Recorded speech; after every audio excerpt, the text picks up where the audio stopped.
इस चैनल को जरूर सब्सक्राइब करिएगा, ये बेल आइकन भी जरूर दबाइएगा। खूब सारा वीडियो आएगा, खूब सारा मजा आएगा। मजा ना आए तो पैसे वापस।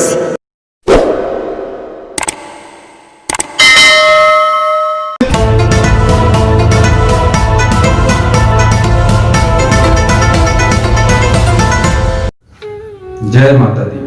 मैं हूं अभिषेक कुमार पांडे और एक बार फिर से हाजिर हूं आप सभी के बीच। जैसा कि आज जानते हैं कि नवरात्रि का तीसरा दिन है। नवरात्रि के तीसरे दिन मां दुर्गा के चंद्रघंटा के रूप की पूजा की जाती है। 9 दिन तक चलने वाली नवरात्रि के दौरान मां के 9 रूपों की पूजा की जाती है। मां का तीसरा रूप राक्षसों का वध करने के लिए जाना जाता है।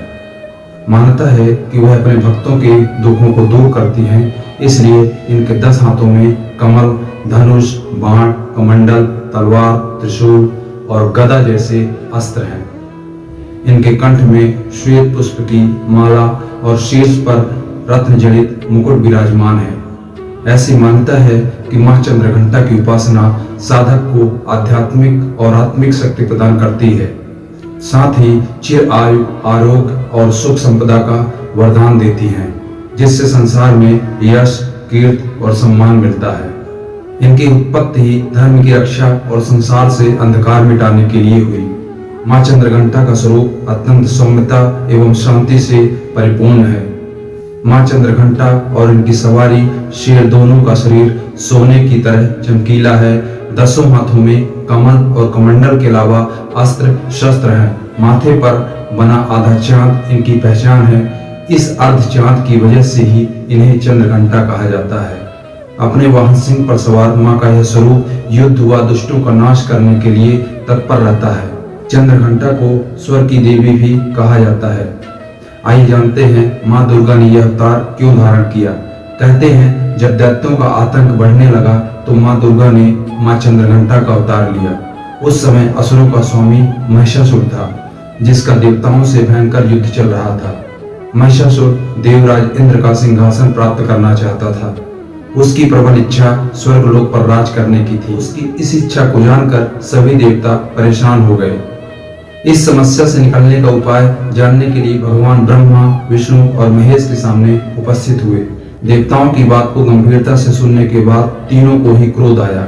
क्रोध के कारण तीनों के मुख से जो ऊर्जा उत्पन्न हुई, उससे एक देवी अवतरित हुई, जिन्हें भगवान शंकर ने त्रिशूल और भगवान विष्णु ने चक्र प्रदान किया।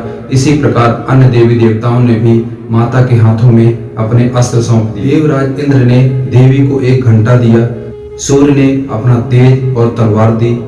सवारी के लिए सिंह प्रदान किया। इसके बाद मां चंद्रघंटा महिषासुर के पास पहुंची। मां का यह रूप देखकर महिषासुर को यह आभास हो गया कि उसका काल आ चुका है। महिषासुर ने मां पर हमला बोल दिया। इसके बाद देवताओं और असुरों के भयंकर युद्ध छिड़ गया। मां चंद्रघंटा ने महिषासुर का संहार किया और देवताओं को उसके आतंक से मुक्त किया। नवरात्र के तीसरे दिन मां चंद्रघंटा की पूजा के लिए खासकर लाल रंग के फूल चढ़ाएं। इसके साथ ही फल में लाल सेब चढ़ाएं।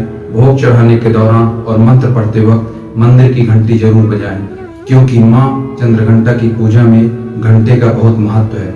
मान्यता है कि घंटे की ध्वनि से मां चंद्रघंटा अपने भक्तों पर हमेशा अपनी कृपा बरसाती हैं। मां चंद्रघंटा को दूध और उससे बनी चीजों का भोग लगाएं और इसी का दान भी करें।